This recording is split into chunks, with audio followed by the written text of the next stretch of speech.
வணக்கம்.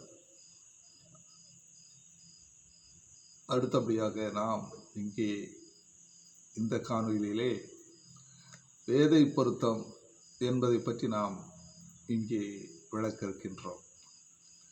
வேதை என்பது ஒன்றுக்கொன்று முரண்பாடு கொண்டு பகை பாராட்டக்கூடியதாகும். வாழ்க்கையில் ஏற்படக்கூடிய இன்ப துன்பங்களுக்கு காரணமாக அமைவது வேதை. உதாரணமாக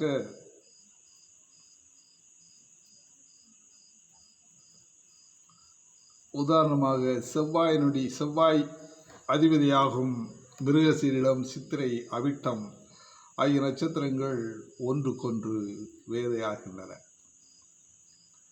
இதை போன்று நாம் தொடர்ந்து எந்த நட்சத்திரத்துக்கு வேதை என்பதை நாம் வழங்க இருக்கின்றோம். தொடர்ந்து நீங்கள் காணொளியை காணுங்கள் என்று கேட்டுக்கொள்கிறேன். வாழ்க வளமுடன்.